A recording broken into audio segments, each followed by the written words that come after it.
Picture this: a small town in rural Alabama, 1952. Sarah Matthews sits in the front pew of her Baptist church, just as her grandmother did, and her great-grandmother before that. The congregation fills every wooden bench, children fidgeting in their Sunday best, voices rising in harmonious hymns that echo off century-old walls. Fast forward 70 years to Sarah's great-granddaughter Emma, living in downtown Seattle. On Sunday morning, she's not in a pew, she's at a coffee shop, laptop open, working on her PhD thesis in evolutionary biology. Emma hasn't been inside a church in over a decade, and she's not alone. What happened between Sarah's unwavering faith and Emma's complete absence of it? The answer lies in one of the most dramatic and largely invisible transformations of our time: the global rise of atheism. We're witnessing something unprecedented in human history. Entire populations abandoning belief systems that have defined civilizations for millennia. But this isn't just about empty churches or declining religious donations.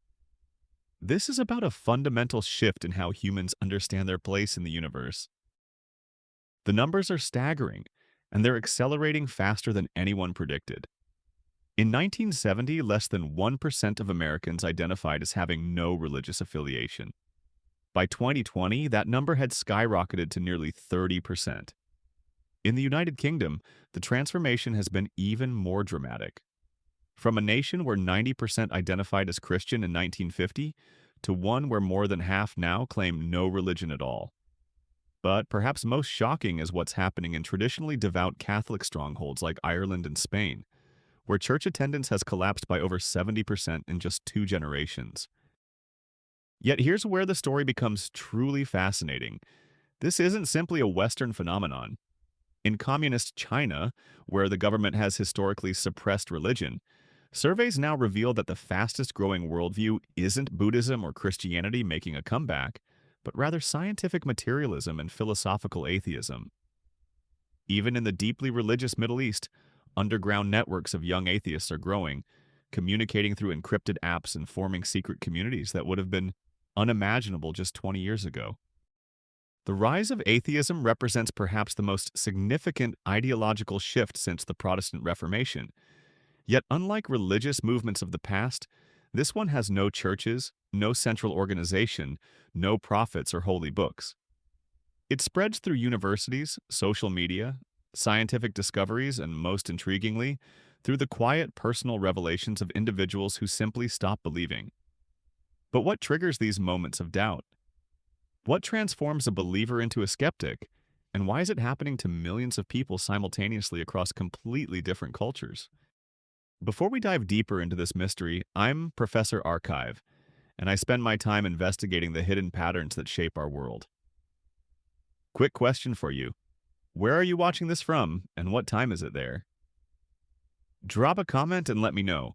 I'm genuinely curious about the global reach of these ideas we're exploring. And if you're finding this investigation as fascinating as I do, consider leaving a super thanks to help support independent research like this. The first clue to understanding this phenomenon lies in a dusty library in Cambridge, England, where Charles Darwin spent years agonizing over a manuscript that would change everything. Darwin wasn't just worried about scientific criticism, he was terrified of the personal cost. His wife Emma was deeply religious, and he knew his ideas would cause her profound anguish. In private letters, he described his loss of faith as feeling like a cold shiver, and worried that it would separate him from Emma in the afterlife. What Darwin couldn't have anticipated was that he was documenting not just biological evolution, but the beginning of an intellectual evolution that would eventually lead millions to question the very foundations of religious belief. The impact wasn't immediate. For decades after On the Origin of Species was published, most people found ways to reconcile evolution with their faith.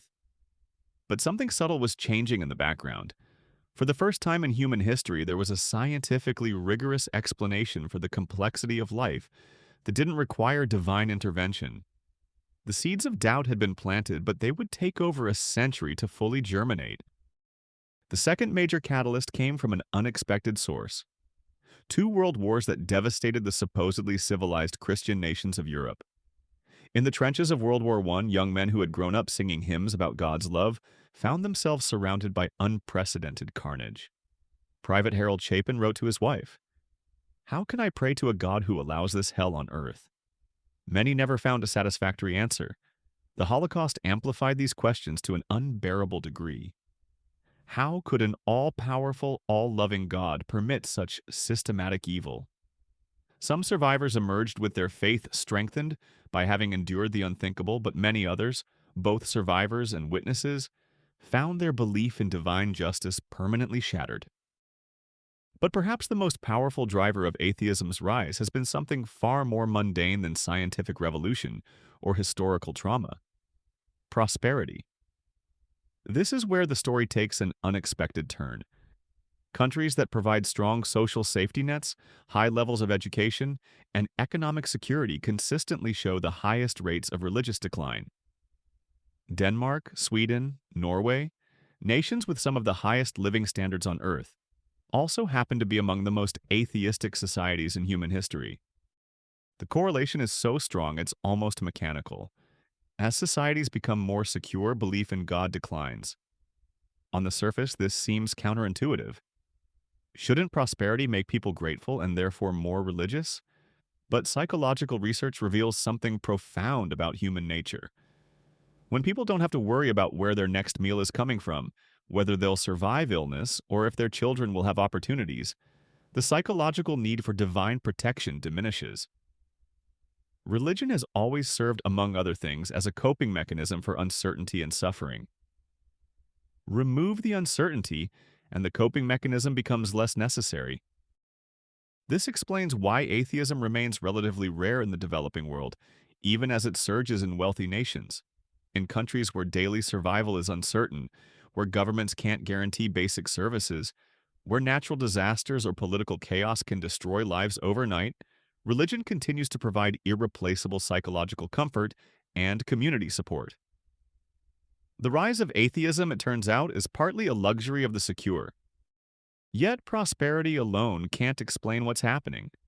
If it could, then wealthy religious individuals would be abandoning their faith at the same rate as everyone else, which isn't the case. Something else is accelerating this transformation, and that something is the internet. The internet has democratized access to information in ways that are reshaping human consciousness. For most of history, religious beliefs were protected by what scholars call plausibility structures. Social environments where certain ideas seem obviously true because everyone around you believes them.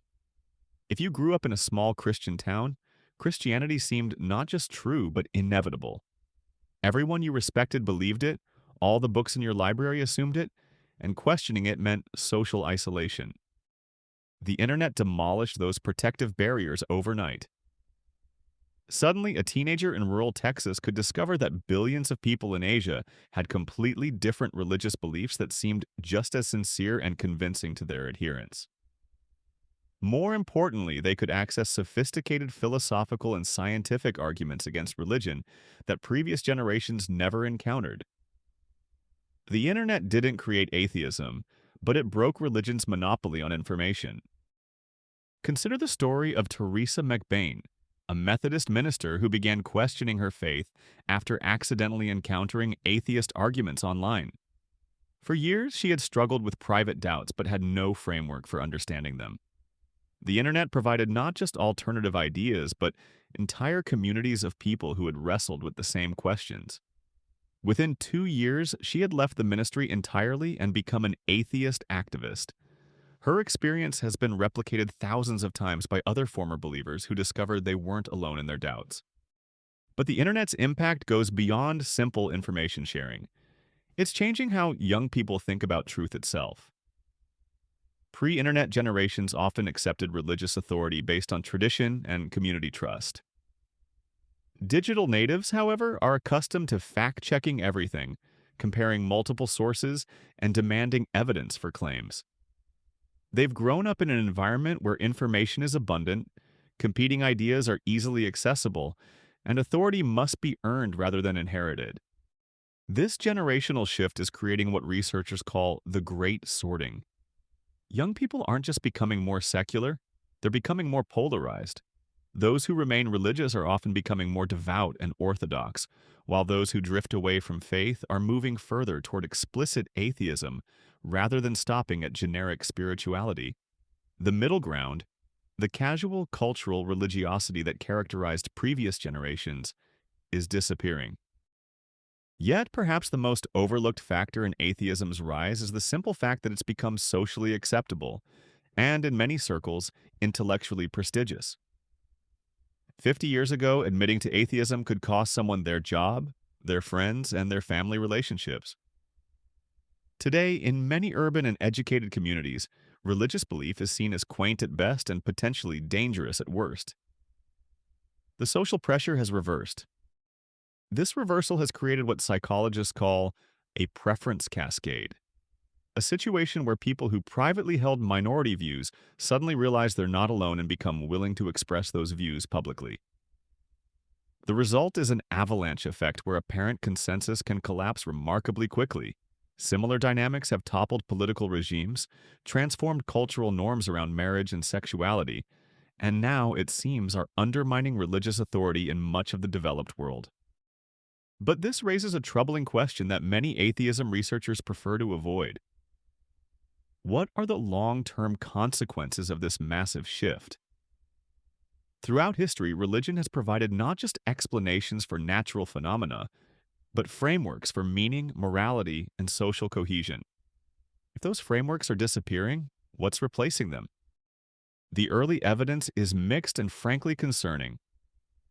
Scandinavian countries, despite their high levels of atheism, maintain strong social cohesion and ethical norms, suggesting that secular societies can be highly functional. However, psychological studies consistently show that religious people report higher levels of life satisfaction, better mental health outcomes, and stronger community connections than their atheist counterparts. They also tend to be more charitable, more involved in volunteer work, and more optimistic about the future. This doesn't necessarily mean religion is true or that atheism is harmful, but it does suggest that the transition away from religious belief may come with significant social and psychological costs that we're only beginning to understand.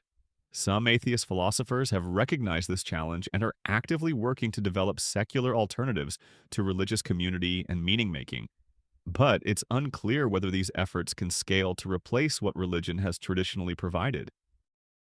The story becomes even more complex when we examine what's happening within religious communities themselves in response to this challenge. Rather than simply declining passively, many religious organizations are adapting and evolving in ways that might actually strengthen their long-term survival prospects. Progressive Christian denominations have embraced evolution, accepted LGBTQ+ members, and reframed their missions around social justice rather than theological doctrine. Some Buddhist and Hindu communities have positioned themselves as complementary to science rather than competitive with it. Meanwhile, more conservative religious groups have developed sophisticated intellectual defenses of their beliefs, establishing think tanks, funding research, and training apologists who can engage with atheist arguments on academic terms. The result is that while overall religious belief is declining, the believers who remain are often more knowledgeable about their faith and more committed to it than previous generations. This dynamic is creating an interesting paradox. As societies become more secular overall, religious and atheist communities are simultaneously becoming more sophisticated in their thinking and more polarized in their conclusions. The casual, unexamined faith of earlier eras is disappearing, replaced by either thoughtful atheism or thoughtful theism, but very little middle ground between them. Perhaps nowhere is this polarization more evident than in the ongoing battles over education. In the United States, conflicts over teaching evolution, climate science, and sex education often serve as proxies for deeper disagreements about the nature of truth and authority. These aren't just political disputes, they're worldview conflicts between communities that have fundamentally different epistemological frameworks, different ways of determining what counts as reliable knowledge. What makes these conflicts particularly intense is that both sides believe the stakes couldn't be higher. Religious parents genuinely fear that secular education will undermine their children's moral foundation and eternal salvation. Atheist parents genuinely fear that religious influence in schools will handicap their children's ability to think critically and understand science. Both concerns are probably partly valid, which is why compromise has proven so difficult to achieve. These educational battles also reveal something crucial about how atheism spreads. It's not usually through dramatic conversion experiences or philosophical arguments, but through gradual shifts in what seems normal and credible. When children learn about evolution as scientific fact in biology class, then encounter religious claims that contradict it in Sunday school, many begin to view religion as less credible overall. The process can take years and often happens below the level of conscious awareness. But here's where the story takes another unexpected turn. While atheism continues to rise in wealthy, educated societies, global demographic trends suggest this may be a temporary phenomenon. Religious communities consistently have higher birth rates than secular ones, and religiosity is highly heritable. Children of religious parents are much more likely to remain religious than children of atheist parents are to remain atheist. From a purely mathematical perspective, religious genes and memes may be more evolutionarily fit than secular ones. This creates a fascinating paradox. Atheism may be intellectually triumphant, but demographically doomed. Countries like Israel provide a preview of what this might look like. The highly religious Haredi community has birth rates 3 times higher than secular Israelis, leading to projections that ultra-Orthodox Jews will comprise a majority of the Israeli population within 50 years. Similar dynamics are occurring in other societies where religious and secular communities have significantly different fertility rates. Of course, demographics isn't destiny. Each new generation has the opportunity to choose its own beliefs regardless of family background. But the math suggests that unless current trends change dramatically, the secular surge we're witnessing now may represent a temporary peak rather than a permanent shift. The question then becomes, what will happen when the children and grandchildren of today's atheists reach adulthood in societies that have become more secular but also more uncertain, more fragmented and possibly less prosperous than the ones that produced their parents' atheism? Some scholars speculate that we might see a religious revival driven by the very social problems that secularization has helped create. If communities become too atomized, if meaning becomes too relative, if moral frameworks become too weak to sustain social cooperation, religion might return not as an ancient tradition, but as a practical necessity.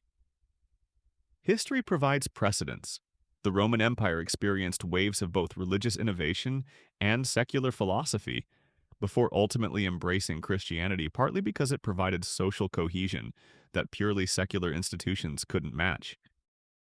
But such predictions assume that religion and atheism will maintain their current forms, which seems unlikely. Just as today's atheism is different from the militant anti-clericalism of the French Revolution, future belief systems will probably be different from anything we recognize today. We may be witnessing not the final triumph of atheism over religion, but the emergence of entirely new forms of both religious and secular thought. Consider how artificial intelligence and genetic engineering are already raising questions that traditional religious and atheist frameworks struggle to address. If we can enhance human intelligence or extend life indefinitely, what does that mean for concepts of soul and salvation? If we create artificial beings with consciousness, what does that mean for human uniqueness? If we colonize other planets, how will earthbound religions adapt to cosmic scales? The big questions that have always driven both religious faith and atheist skepticism aren't disappearing. They're multiplying and becoming more complex. The most honest conclusion may be that we're living through a transition period whose ultimate destination remains unknown. Atheism is rising globally, that much is clear. But whether this represents humanity growing out of religion adapting to new circumstances, or something entirely different, emerging from the collision between ancient beliefs and modern realities remains an open question. What we can say confidently is that this transformation is far from over. The psychological, social, and philosophical forces that have driven the rise of atheism continue to accelerate. Scientific knowledge keeps expanding, Educational opportunities keep increasing, and global communication keeps breaking down the intellectual isolation that once protected religious beliefs from challenge. At the same time, the human needs that religion has traditionally served for meaning, community, moral guidance, and comfort in the face of mortality haven't disappeared just because supernatural explanations have become less credible. The result is a world in flux, where old certainties are dissolving faster than new ones can form. For some, this represents liberation from oppressive dogmas and superstitions. For others, it represents the loss of wisdom traditions and social bonds that took millennia to develop. Most likely, it represents both simultaneously. Perhaps the most remarkable aspect of this entire phenomenon is how recent it is. For roughly 50,000 years, anatomically modern humans have been creating religious explanations for existence. The wholesale abandonment of such explanations by significant portions of the population has been happening for less than a century. In historical terms, we're witnessing something that began yesterday and whose consequences won't be clear for generations. Future historians may mark this period as the moment when humanity began to transition from a religious to a post-religious species. Or they may see it as a temporary crisis that ultimately led to more sophisticated and resilient forms of religious belief.